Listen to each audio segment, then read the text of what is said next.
ეკოლოგები არიან ასე ვთქვათ მშობლები, რომელიც გვეუბნებიან თუ როგორ უნდა მოვიქცეთ ისე, რომ ჩვენი სახლი იყოს მოწესრიგებული და კომფორტული საცხოვრებლად არა მარტო ჩვენთვის, არამედ სხვა ცოცხალი ორგანიზმებისთვის. ამაზე უფრო დეტალურად კიდე დაგველაპარაკება ჩვენი სტუმარი კახა გუჩვანიძე, გარემოს დამცველი, ჩვენი არაერთგზის სტუმარი და გამომაფხიზლებელი ამ კონკრეტული მიმართულებით. მოგძანდით თუ შეიძლება. ხო. შევაკდამ შვიდობის. შვიდობისა მოგძანდით. მოგესალმებით. გილოცავთ სვეტი ცხოვრებას საუკეთესო ასევე გილოცავთ. მაყურებელსაც ვილოცავთ ამ ცხინვალე დღესასწაულს. ახლა ძალიან ბევრს ახლაც ბევრი ვილაპარაკეთ, შესავალი გავაკეთეთ, ეს შეიძლება ტექნიკურად რო გავწელეთ გადაცემისთვის, ან უბრალოდ მართლა გვინდოდა რაღაცის თქვა, მაგრამ ფაქტია, რომ მართლაც ასე რომ გენერალურად რო გადახედოთ, არა მარტო ჩვენს ქვეყანაში, არამედ ზოგადად მთელ სოფლიოშიც, ამაზე ბევრს ვლაპარაკობთ. და იმდენივეს ვაკეთებთ თუ არა, რამდენსაც ვლაპარაკობთ. ანუ მე მგონი ნაწილში გეთანხმებით რომ ბევრს ვლაპარაკობთ თემაზე ზოგადად. თუმცა გარემოსდაცვითი ცნობიერება არ არის იმ დონეზე როგორც უნდა იყოს ჩვენთანაც და არა მხოლოდ ჩვენთან ზოგადად სოფლიოში ჩვენ ცოტა ირიბი წარმოდგენა გვაქვს არასორი რომ ევროპის წამყვან ქალაქებში განსაკუთრებული სისუფთავეა, მაგრამ ადგილზე როცა ჩავდივარ და უყურებთ ბათუმი გაცილებით უფრო უკეთესად არის ნარჩენების მართვის კუთხით წარმოდგენილი, უფრო სუფთად ვინმე ისეთი წამყვანი მეგაპოლისები როგორც არის თქვათ პარიზი, ხო? თუნდაც სხვა თუნდაც რომი ან სხვა ქალაქები. Ну, რეალურად გრადი განვითარებისთვის გადასატყველი ნაბიჯები ძალიან ბევრია და ამ კუთხით ყველაზე მთავარი კონცეფცია, რა თქმა უნდა, არის ხელშეწყობა იმ თემისა, რასაც მწვანე ქალაქების ფორმირება და ზოგადად დაგეგმარება ქვია. Ну, სამწუხაროდ ეგ ჯერჯერობით ცოტა უფრო რთულია ამის გაკეთება, რაც ძალიან დიდ დანახარჯებთან არის დაკავშირებული რა. კი ბატონო, ახლა მომივიდა თუ აი ეს დიდი ქალაქები რაღაცა და ხოა ცნება იქ რაღაც ნარჩენები დაბინძურება, ამით დაბინძურება და ტურისტებით დაბინძურებაც. ანუ ბევრი ადამიანი, ანუ ქალაქში რაღაც ზომა ხოა, ნუ რაღაც ფინების რაოდენობა, რაღაც ხალხის რაოდენობა და რაღაც სტუმრების რაოდენობა, იმიტომ სასტუმროებია. მაგრამ როდესაც ქალაქში 10-ჯერ, 20-ჯერ, 30-ჯერ მეტი ადამიანი შემოდის, ესეც ხო იწევს რაღაცა ისეთ. რა თქმა უნდა, ცხადია. ძვრებს, ამ შემთხვევაში იმიტომ რომ ეს ადამიანებიც მოიხმარენ ჯანგბადს, რისის საჭირო რაოდენობაც ის როგორც გვინდა იმ ხარისხით შესაძლო არ იყოს ქალაქში. აი სწორედ ამიტომ არის მწვანე ქალაქების კონცეფცია, აი 60-იანი წლებიდან დაიწყო ამის განსაკუთრებული პრომოუშენი და პიარი, რომელიც არსობრივად ეხა არ არის აკადემიური რაღაც განმარტება თუ რა არის მწვანე ქალაქი და რა არის ზოგადად მწვანე პოლიტიკა, თუმცა კრებსით იმცნება და კონცეპტუალურად მოიცავს კონკრეტულად იმ მიმართულებას, ოდესაც ჩვენ ვქნით ქალაქს, რომელიც ძირითადი ორიენტირი არის, ეკოლოგიური ბალანსი არის, გარემოსდაცვითი მდგრადი მმართველობა, კარგი ეკონომიკური ეფექტები, ენერგოეფექტურობა და ასე შემდეგ და ასე შემდეგ. ეს არის ძირითადი ორიენტირი, რისი შემდგომ ჩასწრა ხდება სწორი ნარჩენების მართვა, სეპარირება, რეციკლირების ხელშეწყობა, ენერგოეფექტურობა განსაკუთრებით მშენებლობის პროცესში, ასევე იმ პარამეტრების დაცვა ატმოსფერულ ჰაერთან მიმართებაში, რომლის დაცვაც აუცილებელია, რომ კონდეს პრეტენზია ჯანსაღ ჰაერზე, განსაკუთრებული მიშობენჭება სატრანსპორტო პოლიტიკას და ეს არის ძალიან კრებსითი და კომპლექსური ცნება, რომელიც არსობრივად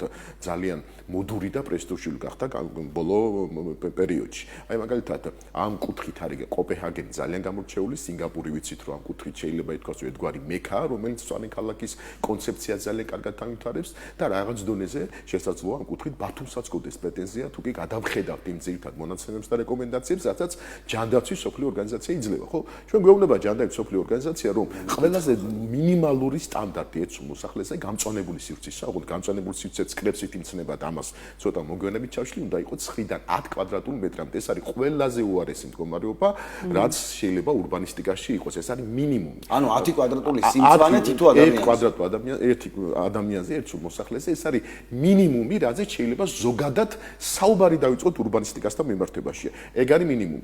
ამის შემდგომ თუ კი ვითვალისწინებთ, რომ გვინდა უფრო უკეთესი მდგომარეობა გქონდეს და მეტნაკლებად ინდუსტრიალიზაციაც არის წარმოდგენილი, არა? უნდა იყოს არაუმცირეს 20 კვადრატული მეტრისა ერთ სულ მოსახლეზე. ხოლო თუ ჩვენ ვითვალისწინებთ იმას, რომ უფრო დიდია მაღალი ინდუსტრიალიზაცია, გვაქვს სხვადასხვა საწარმოები, გვაქვს სხვადასხვა ფაქტორები, სტრესული გარემო მათ შორის და ავადობების მაღალი მაჩვენებელი ნოზოლოგების ამ შემთხვევაში 50 კვადრატზე უფრო მეტი. ნუ მოგვეჩვენება ეგ სასწაულ ციფრად, პირდაპირ გეტყვით, ამ ციფრებს აქვს თავისი დანიშნულება და ახსნა და ესე ვთქვათ, ტრაქტოვკა, როგორც იტყვიან, როგორც ჯანდაცვის ორგანიზაცია გეუბნება, მწვანე სივრცე ეს არ არის მხოლოდ და მხოლოდ ჯანსაღი გარემო და მხოლოდ და მხოლოდ ჩვენი ჯანმრთელობის საწინდანი. მწვანე სივრცე არის წინაპირობა იმისა, რომ ჯანსაღი ფსიქოლოგიური გარემოს კონტექსტ და ამას როცა რეკომენდაციას იძლევა, ცოტა უფრო სიღრმისეულად ჩადის და გვეუბნება მსოფლიო ორგანიზაცია, რომ მინიმუმ უნდა იყოს წარმოდგენილი სკვერები, ბაღები, ამას ცოტა მოგვიანებით ჩავშ, რომლის ფართობი არის ყველაზე მინიმუმ 9 ჰექტარი 5000 კვადრატული მეტრი. აი წარმოიდგინეთ და ისიც უნდა იყოს საფეხმავლო წოდომის არეალში, ანუ არა მცირეს 300-400 მეტრისა. აი ნახეთ რა მდგომარეობა ბათუმში. ჩვენ თუ გადავიანგარიშებთ ერთ სულ მოსახლეზე, ჩვენ გაცილებით მეც მივიღებთ 10 კვადრატული მეტრი ერთ სულ მოსახლეზე. რატო? იმიტომ რომ ჩვენ გვაქვს უნიკალური ბულვარი, უნიკალური პარკი და სხვადასხვა გამწვანებული ტერიტორიები. აი ეხლა გადავამრავლოთ ეს ყველაფერი. ჩვენ ვждებით იმ სტანდარტებში, მაგრამ აქ არის მცირედი სპეციფიკა. ჩვენ მსოფლიო ორგანიზაცია გვეუბნება, რომ 300 მეტრის წვდომის საფეხმავლო წვდომის რადიუსში უნდა იყოს ეს პარკები წარმოდგენილი და ბუნებრივია ის ვინც ბულვართან ცხოვრობს, როგორც სოფო და მეც იქ დაახლოებით 20 მეტრში ცხოვრობ, ჩემთვის ეს პრივილეგიაა და შემიძლია ვთქვა, რომ ცხოვრობ აბსოლუტურად ჯანსაღ მდგრად გარემოში. ანუ გორგილაძის ქუჩაზე ვიც ცხოვრობს ცოტა აქეთ გორგილაძის რუსთაველი და ცოტა იქეთ მინოშვილი, რუსთაველი რო ვიანგარიშოთ უკეთესი იქნება, შეგვიძლია ვთქვათ, რომ ცხოვრობ განწულ გარემოში, მაგრამ ის ურბანი ტერიტორიები, რომლებიც არის ცოტა უფრო სიღრმეში წარმოდგენილი და არც თუ ესე ვთქვათ, ჯანსაღი ურბანისტიკით, ყოველგვარი კოეფიციენტების დარღვევით, მით უმეტეს სამიკეს კოეფიციენტი ჩვენ ხშირად კაორზე გვაქვს საუბარი, მაგრამ არის კასამი, რომელიც გამწვანის კოეფიციენტს გულისხმობს და ჩვენ ამ კუთხით საუბრობთ ახლა. რა მინდა გითხრათ? რეალურად დაგეგმარება იქნებოდა უკეთესი, თუ კი ყველა 300-400 მეტრში იქნებოდა წარმოდგენილი საფეხმავლო რადიუსი 300-400 მეტრში, ეს არც დიდი მანძილია და არც ძალიან მცირე, ადეკვატური მანძილია, ერთი სკვერი, ბაღი ან პარკი ან უკეთეს შემთხვევაში მათი კრეფსითი წარმოდგენა, იმიტომ რომ სკვერს აქვს თავისი განმარტება და მაგალითის გეტყვით, რომ აი დელფინარიუმ რაც არის ის არის სკვერი, ბაღი უფრო ფიზიკური პირების პრივილეგიაა, თქვა ეზოებში და თუმცა ბაღებიც არის თქვა ბოტანიკური წარმოდგენით, რაც უფრო მრავალ ასორტიმენტს მოიცავს ხემცენარეებისა და სხვადასხვა ტიპის ესე თქვა ბუჩქონებისა, ხოლო პარკი ეს უკვე ძალიან კრეფსით ხსნებაა და როგორც ბულვარი, პიონთა ყოფილი ესე თქვა ჩემდროინდელი პიონთა პარკი არის წარმოდგენილი. ანუ ჩვენ არ განვისდით პირდაპირ წესით ესე თქვა ჯანგბადის ნაკლებობას და მთავარი კონტრიბუტორი აღნიშნოთ, ხო? გარდა იმისა, რომ ჩვენ გვაქვს გამწვანებული ტერიტორია, მთავარი კონტრიბუტორი არის შავი ზღვა. სამყაროში ყველაზე მთავარი კონტრიბუტორიც ზოგადად ჯანგბადის წარმოქმნის არის ოკეანები და წყალსატევები, ხო? და ამ შემთხვევაში ჩვენი პრივილეგია სწორედ შავ ზღვისპირა ესე თქვა გაშენებული ქალაქია, რომლისთვის ჟანგბადის პრობლემა წესით არ უნდა იყოს სხვა დამაბინძურებლებზე, თუ არ გავაკეთებთ კონკრეტულ ვექტორს თუ არ მიმართავთ იქეთკენ და ეს დამაბინძურებლები პირდაპირ გეტყვით, რომ არსებობს გაუმართავი ტრაფიკი, როდესაც მწვანე ქალაქებზე ვსაუბრობთ, განსაკუთრებული მნიშვნელობა ენიჭება დაგეგმარების სისწორეს. ეს დაგეგმარება უნდა იყოს კონცეპტუალურად განსაზღვრული, სადაც სატრანსპორტო პოლიტიკას თავისი როლი ენიჭება. მე აი მაგალითად და თვითონ განაშენიანებასაც, ხო? აი წარმოიდგინეთ, ბათუმი თავიდანვე არაერთხელ აღნიშნა თქვენს ეთერშიც, რომ ძალიან კარგად იყო დაგეგმარებული. ნებისმიერი ქუჩიდან, როდესაც გაიხედავთ ის ზღვისკენ, პირდაპირ ხედვა იყო ზღვის მხარეს. ანუ ქალაქი მიავდებოდა და ქარის მასები, რომელიც შემოდიოდა, ერთგვარ ქვაბს ქმნიდა, რომელიც მიკროკლიმატს ქმნიდა ამ ქალაქისთვის. დღეს ეს ფუფუნება ამ ქალაქმა დაკარგა, გარდა იმისა, რომ მიკროკლიმატი შეიცვალა, ხარისხობრივად და წარმოდგენილი ატმოსფეროს ჰაერში წარმოდგენილი მავნე ნივთიერებები გაცილებით უფრო მეტია, განსაკუთრებით ტყიშეწონილი დისპერსიული ნაწილაკები და არა მხოლოდ ეს მშენებლობა, გამონაბოლქვი და ასე შემდეგ. მშენებლობა, არასწორი ტრაფიკი, ხშირ შემთხვევაში ხა ვინც საჭესთან ვზივართ, ხედავთ უამრავი გაუმართავი მანქანამეტი ჩვენს წინ დღის მანძილზე მინიმუმ ორ შეხვდებით ალბათ, რომელიც თვალსაჩინოდ აკვამლიანებს ამ ყველაფერს და ეს ბუნებრივია, არცად არ მიდის ეს საბოლოო ჯამში ჩვენს ჯანმრთელობაზე აისახება. გარდა ამისა, როცა საუბრობთ მწვანე ქალაქების კონცეფციაზე და ზოგადად მდგრად მართვაზე, უნდა გავითვალისწინოთ რა არის პარკი. ჩვენ გონია რომ ხშირად ვამბობთ, მოდი დეტალებში ჩავიდეთ. აი ჩვენ გონიათ რომ აი კორდი გავაკეთე, ბალახოვანი რაღაც ესე თქვათ მინდორი გავაშენე, რაღაც რამოდენიმე ნარგავი მივიტანე და დამთავრდა. ეგ შეიძლება ვიანგარიშოთ. არა, ბოდიში, მაგრამ ეგ არის მეცნიერება.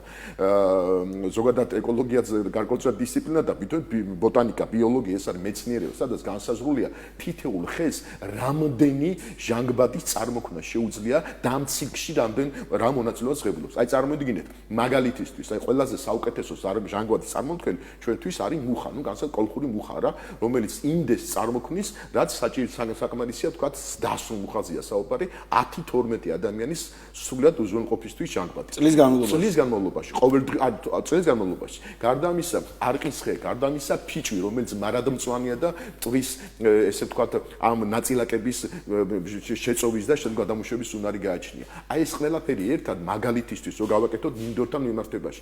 ერთი ზრდასრულ ხეს ხო შეუძლია ორი ადამიანი და ცოტა მეტი გამოკვებოს ჟანგბადით უპრობლემოდ. აქ ზრდასრულ ხეზე გულისხმობ 10-12 მეტრის სიმაღლის ხეები. მაგრამ მუხას ასლოვან შეუძლია გაცილებით უფრო მეტი გამოკვებოს არა ჟანგბადი და მიაწოდოს ეს ჟანგბადი. მიიღოს გარდა ჟანგბადის სვლისა მონაწილეობა, ასევე მტვრის შეწოვნაში და ამ მისი ფოთლოვანი გარსის სიუხეში ამის ძალიან კარგი წინაპირობა როგორც ვერხვისა.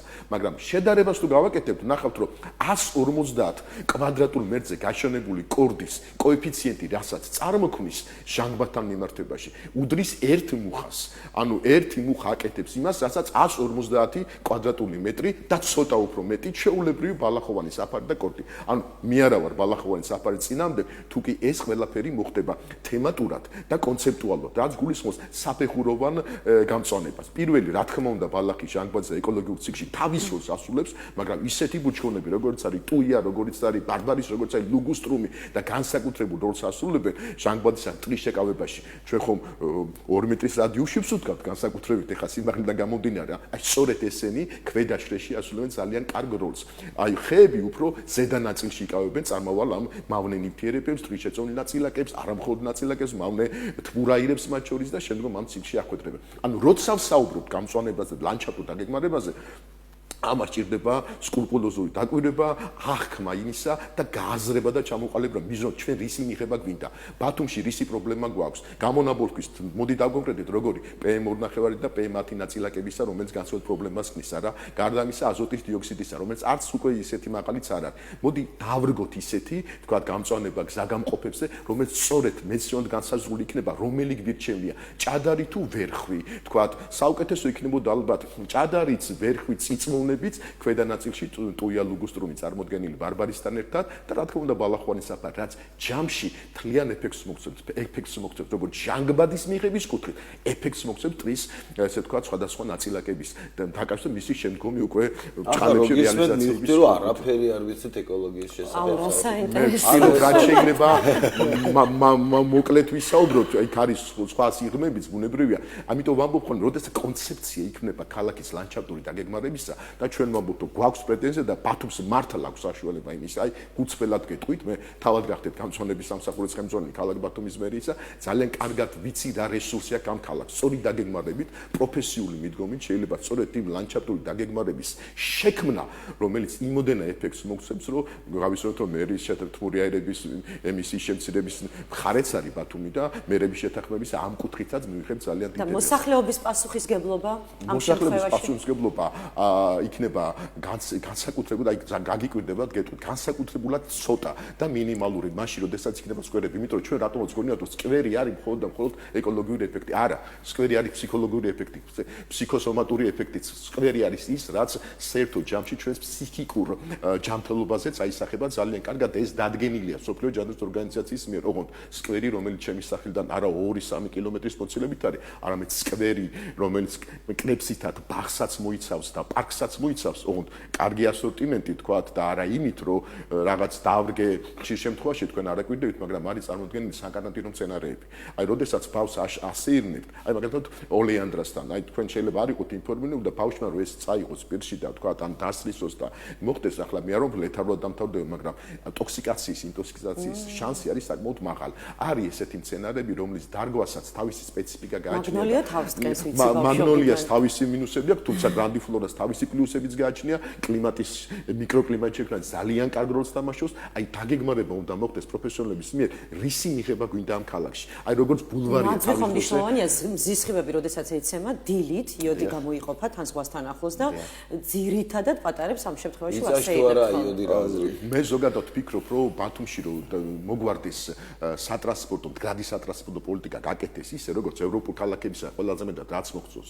ნარჩენების მართვის კუთხით პირდაპირ გეტყვით, რომ ბათუმი გაცილებით უკეთესად არის წარმოდგენილი. გვიდნენ რომელიღაც სოფლიო მეგაპოლისები. იმათაც აქვს ეგ პრობლემა, ეგ ბუნებრივია, ამდენი იმიგრაციის პირობებში ეგ პრობლემა ყოველთვის იარსებებს. ამაზე შევთანხმდეთ და ამის უამრავი მაგალითი არსებობს მეგაპოლისებში. ჩვენთან ეს მიგრაციის დონე არ არის, ჩვენი პლუსია და შეგვიძლია უფრო მდგრადად ვმართოთ ეს ყველაფერი და გარდა ამისა, ხაერის პრობლემა არის განსაკუთრებულია ის, რომ ქალაქი ვერ ნიავდება, როგორც ადრე ნიავდებოდა, ამის ბრალი არის ქაოტური ურბანისტიკა, რამაც პირწმინდად შეუწყო ამას ხელი და სწორედ ამის მიზეზია, რომ არასწორი მშენებლობები და ურბანისტიკით და იმ სტანდარტების არ დაცვით, რაც ძველი წესით დამუშავებას გულისხმობს და ასე შემდეგ და ასე შემდეგ, აი ეს ნაწილაკების დისპერსიული სიჭარბე და გადაჭარბებაზე ნორმატიულ მაჩვენებლებზე არის ხშირად ატმოსფერულ ჰაერში, მიწისპირა ოზონი ასევე და სხვადასხვა მავნე-ფურიერები, თუმცა პირდაპირ გეტყვით, ჩვენ არა გვაქვს ფონური მონაცემები, სამწუხარო რეალობა და ძნელია ვისაუბროთ იმაზე, რომ ზუსტად ამ მდგომარეობა გვაქვს ქალაქში. ჩვენ ვსაუბრობთ ჰიპოთეტურ დონეზე მხოლოდ და მხოლოდ. ეგ არის უბედურება, იმიტომ რომ ორი ავტომატური სადგური გვაქვს წარმოდგენილი, რაც არ არის საკმარისი, რომ ფონური მაჩვენებლები. ანუ მაინც უფრო მეც ვლაპარაკობთ, ვიდრე ვაკეთებთ. ამის დავიწყებთ თავი. ბუნებრივია გარემოს დაცვა და ეკოლოგია არის ხარჯი ეფექტური, რომელსაც საკმაოდ დიდი დანახარჯები ახლავს, მაგრამ ეფექტიც აქვს ძალიან მაღალი. ჩვენ უნდა ვიცოდეთ ცოცხლები და ჯამთელები. განსაკუთრებით აი ბათუმისთვის მახასიათებელი გამწვანება მე მახსოვს ჩემ პერიოდში დავიწყე ძველი რენდერების, სურათების საფუძველზე ახალი ვიზუალი შექმნა ბათუმის გამწვანებისა, რაც გულისხმობდა კიპარისებს, რაც ჩვენთვის ვაშინგტონიებს, პალმებს, ბამბუკებს და მინდაგითად ბამბუკი არის ბალახოვანი და 35%-ით მეტ ჟანგბადს წარმოქმნის, ვინმე იმავე ფართობს გაჩენებული სხვადასხვა ტიპის სხვა მცენარეები. ანუ ბულვარში ის მონაკვეთი სადაც ბამბუკები ეს განსაკუთრებულად ჟანგბადით სავსე, თუმცა ბამბუკი არ არის ბამბუკი ბალახოვანი, თუმცა რა მნიშვნელობა გამეტაბზე გამწვანებაში თავის როლს ზომით გამბევრი ტირიფებიც გვაქვს. დიამეტური შეკითხვა შეიძლება, ანუ ყოველთვის ბავშვობაში განსაკუთრებით ქონდა ეგ შეკითხვა, თუნდაც ამ ნაძვების და რაღაცების გამო ხილის ხეებს რატო არ გავდნენ მაგალითად კუჩაში? აი ხილი. ძალიან ეფექტურია. სხვათა შორის როწეულის ხეები, გეთახმებით, მუშმულას ხეები, რომელიც ფორმულას ძალიან კარგად ექვემდებარება, ასევე ფორთოხლის ხეები, რომელიც წარმოდგენილია არაერთ ევროპულ ქვეყანაში და მათ შორის ესეთი სახეობები, რომლებიც ვიზუალურად შეიძლება ძალიან პრობლემური იყოს, მაგრამ მისი უხეში ზედაპირ ფოთლოვანი ნაწილის უხეში ზედაპირისა და ხორკლოვანი ზედაპირის გამო ძალიან კარგი შთამთქმელები არიან. მთელი შანზელიზე გაჩენებული არის ცხენის წაბლებით. ხო, ერთი შეხედვით არ არის ძალიან ეფექტური ხე ვიზუალურად. ბათუმში ადრე იყო ცხენის წაბლი ძალიან ბევრი. თბილისშია ძალიან ბევრი, თბილისში არის ძალიან ბევრი და ძალიან კარგ როლს ასრულებს ეს ყველაფერი და მათ შორის სხვადასხვა ტიპის ხეხილოვანი სხვათა შორის ევროპის მორგანზე გვაქვს ჩვენ ციტრუსოვანი ხეები. დიახ, აი როდის გამოისწრაფ. ნუ ჩემთვის ეხლა, აი როცა ამოვიღეთ მონაცემები ბათუმთან დაკავშირებით, ბათუმს ჰქონდა კონკრეტული ასორტიმენტი, ხელმძღვანელობრივი ასორტიმენტი, სადაც წარმოდგენილი იყო ისეთი მცენარეები, რომლებიც ძალიან კარგ სუნლებს ქმნით. აი მაგალითად, ავიღოთ პალმები, ავიღოთ ოსმანთუსი. აი ოსმანთუს თავიდანვე საფრანგეთში, როცა ოდიკოლონები ჯერ კიდე არ იყო შემოსული სუნამოები, ჯენტლმენები იქაური, აი ოსმანთუსის ყვავილი ჩაიდებდნენ ხოლმე, აი ძალიან მკვეთრად გამოხატული სასწავლო სურნელის გამო. ძალიან კაკ ფორს ქმნიდა ოსმანთუსები ბათუმისთვის. იგი გრანდი ფლორა. დაფნა კი ბატონო, ტურიები განსაკუთრებით ბულვარში უნივერსიტეტის წინ განსაკუთრებულ მცირე მონაკვეთზე, მაგრამ პატარა, მაგრამ მიკროკლიმატს ქმნის საოცარს და იმათ ვიცით ეს ყველაფერი. მე მაგალითად ეხა როცა დროს ნახულობ ყოველთვის მიყვარს ხოლმე იქ გაბლა, კონკრეტული ის მონაკვეთი არის გამოხატული, ესე ვთქვათ, მიკროზონა, სადაც ყოველთვის ძალიან განსაკუთრებული სხვათა შორის ასევე გვაქვს იაპონური ბაღი და იქ განსხვავებული მცენარეებია. იაპონური ბაღის თემა შეიქმნა 2012 წელს. მე მახსოვს, რომ იქ საკურები დაერგა. მოდით პირდაპირ გეტყვით, საკურა არ არის ის ჯიში, რომელიც ჩვენთან ბოლომდე ადაპტირებადია. უფრო დეკორატიული. უფრო ბოლომდე ადაპტირებადი, რომელიც ის ეფექტი მოგცა, რაც საჭიროა. ბათუმს ჰქონდა ეს ეფექტი, როგორც იყო ფორმირებული ტუიების მარაგები, ქაფურის ხეები, რომლებიც ძალიანად არის გამსაუბრებელი ქუჩაზე წარმოდგენილი, ძალიან კარგი ეფექტს ნიშნავს, მარადმწვანეა. ისევე წიწონები იყო ყველა რა, განსაკუთრებით კიპარისები და ჰორიზონტალური გამწვანება, თქვათ იგივე პეტუნიები, ტუიები გემების ალვები, რაც თავიდანვე იყო წარმოდგენილი და ძალიან კარგ ფერთა გამასთან ერთად იმ ეკოლოგიურ ეფექტს ქმნიდა, რაც ქალაქისთვის ერთგვარი სურნელი შექმნილი იყო. ამას ემოდებოდა სწორი დაგეგმარებაც და საბოლოო ჯამში ის ქვაბივით კეთდებოდა, რომ ერთი სურნელი იქნებოდა, რაც ბათუმისთვის სხვათა შორის ცხოველებს რო შევეხოთ, დილით მე ძალიან ხშირად ვარჯიშობდი და ნაძვებზე ბევრი ციყვებიც შემინიშნავს ხოლმე. არის ციყვები და ვარდებოდა. აღარ მხვდება. კი, საკმაოდ აგრესიულია ციყვები. იყოს აგრესიული. ხალი არსება. ეს სინამდვილე. ისა ახლა როგორი მდგომარეობაა? ციყვების თვალსაზრისით, ანუ აი პატონკო მე არ მხვდებოდა. დავრგოთ? არა. გავამრავლოთ. ხო, ნუ ბათუმის ბულვარი ეგ არის უნიკალური მოვლენა. მე პირდაპირ გეტყვით, რომ რავი ხა თუ შედარებას გავაკეთებ, ლუქსემბურგის პარკს შევადარებდი პარიზის ლუქსემბურგის პარკს, აი ის ჯობია ბათუმის. დელფინები როგორ არიან დელფინები? რა გითხრათ ხა საოცრება. მე სიღრმე მაკლია სხვათა შორის. აი აქეთ როგორი ღრმაცა მინდა რომ იქითაც ღრმა იყოს ბულვარი, რომ აი რაღაც პარკები ხო გაქვს ნანახი, როცა შედიხარ და მართლა არ შესასვლელს ხედავ და არც გამოსასვლელს. ანუ კონკრეტული დიდი ტერიტორია მინიმალისტური სტილია ბუნებრივი ეგრეა წარმოდგენილი მასაც ძალიან მინდა ასე რომ გავცრე იქ როგორც ბოტანიკურში. კი, აი მაგს ნუ ბოტანიკურ ბაღზე ხო ლაპარაკი ზედმეტია ეგ მართლა უნიკალური სპოტია, რაც კი შეიძლება და ასეთი მინდა აქაც რო იყოს. სურვილი მაქვს უბრალოდ რა. მე შეგახსენებთ ძალიან ხარჯიანია გამწონება. მე მახსოვს მარტო ზაგამყოფებზე როცა იგი იქნებოდა ჩიტავარდების ვაშლების რომელიც ძალიან კარგი რეზისტენტური მცენარეა და ზაგამყოფებზე იმოდენად დიდი თანხა გამოდიოდა გასაგებია რომ კარგი ეფექტს ღებულობთ, მაგრამ შევთავაზეთ იმას, რომ გამწონება არის ძალიან ძვირადღირებული სიამოვნება და მისი მდგრადი მართვა და მომსახურება კიდეც ალკეს. თუმცა იქიდან სიარულით ძვირია. ექვით და გაი განსაკუთრებით აი ამიტომ არის მწვანე ქალაქების კონცეფტი და კონცეპტუალურად კრებსითი მცნება, რომელიც მოიცავს როგორც სატრანსპორტო პოლიტიკას, ისევე გარემოსდაცვის ეკოლოგიურ ეფექტიანობას, ისევე ენერგოეფექტურობას, მოიცავს ნარჩენების სწორ მართვას, სწორ ურბანისტიკას და მის დაგეგმარებას. შევთავაზეთ, რომ ჩვენ ეს რაც არის წარმოდგენილი, ურბანისტიკა ვეღარაფერს ვეღარ უშველით. ეხლა არის საუბარი იმაზე, რომ რაც გვაქვს ის როგორ შეგვიძლია გამომჯობესო. თქვენი აზრი და რა დასაწყისში თქვით და ძალიან ხშირი ეგეთი წარმოდგენა მაგალითად მე მინახავს ბრიუსელში, აი თქვენ რო თქვით ჰორიზონტალური ისა ვერტიკალური გამწვანებები თვითონ სახლებზე. ამასაც აქვს გარკვეულწილად ეფექტი, თუმცა ეს ის ეფექტი არ არის, რამაც შეიძლება ვთქვათ განსაკუთრებით ვიზუალურად რა თქმა უნდა, მაინც ცნობიერების ანუ ჟურნალის გარეკანებით არის. ცნობ ძალიან კარგი ფერთა გამოიქნება, რაღაც ეფექტს რა თქმა უნდა აკეთებს, მაგრამ აი სახლში რომ მაგალითად მოვუარო ყვავილებს და ძალიან მნიშვნელოვანია ბევრი მცენარე სახის. თვითონ ყოველ ადამიანს თუნდაც არის გამოცდილების თვალსაზრისით კაქტუსი არის გენიალური როგორც ვიცი, ვინც ყოველდღიურად მუშაობს. ხილათ უნდა იყოს სწორი შერჩევის შემთხვევაში. უჟანგბადოთ არ დარჩეთ საძინებელში, ხო და მართლა, აბა გითხარით რომელია სახლისთვის? არა, ნუ ამას უფრო დეკორატორები და ბოტანიკოსები ხარ მე ანუ შეიძლება რაღაც მომენტში აღმოაჩინოთ რომ ჰოტელომ კი არ მიაღწევდეს დემონა ყვავილები ქონა საძინებელში. კარგი, სანამ გაგიშოთ იცით რა უნდა გითხოთ, სავარაუდოდ ხშირად მოგზაურობთ. თუ შეგინიშნავთ უცხოეთში კორპუსების თავზე, არ ვიცი, უამრავი მცენარე, ხე აივნებზე. ნუ ამას თავისი გაცვლა ექნება სავარაუდოდ გარდა იმისა, რომ ძალიან ლამაზი შეხედულება აქვს. როგორ ფიქრობთ, ანუ ჩვენს კულტურაშიც რო გადმოვიტანოთ მსგავსი გაფორმება კორპუსების, რომელსაც მხოლოდ დეკორატიული დანიშნულება არ ექნება, თუ გვექნება რაიმე ისეთი წინსვლა ამ მხრივ? შემინიშნავს ზუსტად მახსოვს ამსტერდამში და ბრიუსელში. შესანიშნავი იქნებოდა რომ ეს გადმოვიდეს ჩვენს რეალობაშიც. ყველაფერს თავი დავანებოთ ერთი პატარა სკვერი თუ სახურავზეც იქნება წარმოქმნა, სადაც შეგვიძლია ადამიანმა შვილთან ერთად დაუკვირდეთ და სწორი ასორტიმენტით იყოს შერჩეული და მოვლენიც რა თქმა უნდა და ამის მენეჯმენტება მოგვარდება, მე ვფიქრობ რომ ძალიან კარგი იქნება. ანუ სარგებლობა უფრო მეტი ექნება თუ ვიზუალური მხარე? უფრო ალბათ ვიზუალური სარგებელიც ექნება, რა თქმა უნდა, მაგრამ მოდი შევთანხმდეთ რომ სამ საფეხუროვანი გამწვანება მე ტყუილად არ ვახსენე, იმიტომ რომ ჩვენ პირველ წარმოგნა ხაერს 2 მეტრამდე სიმაღლეზე ვსუნთქავთ. და თქვენ იმაზე ლაპარაკობთ რომ სულიერ ჰიგიენაც მნიშვნელოვანია, და ბედნიერი ხარ და სახურავზე ლამაზი ხე გაქვს, თუ პატარა ბალი, არ ვიცი, გადავეკიდე ამ ბალს დღეს. ბროწეული. ბროწეული ძალიან კარგად ჯდება ჩვენს იყოს ძველი, ესე ვთქვათ, ჩვენს ძველ გამწვანებაში იყო აქტიურად წარმოდგენილი, ბროწეული ძალიან კარგად ჯდება და ის მათ შორის საგარანტიო მცენარეებიც იყო წარმოდგენილი, მოდი სინათლე ვთქვათ, მაგრამ რაღაც დონეზე ეს ყველაფერი ეს ფორმირებული ტუები განსაკუთრებით ბათუმთან მიმართებაში ქმნით. აი ის ასორტიმენტი რაც არის წარმოდგენილი ძველ ბულვარში. აი თუ დააკვირდებით წარმატებით და შედარებას გააკეთებთ, ცოტა უფრო სხვა არის წარმოქმნილი ახალ ბულვარში. მუხა ლიდერობს. მუხა ლიდერობს. არა მხოლოდ ჟანგბადი რამდენად ბევრი მუხა აქვს?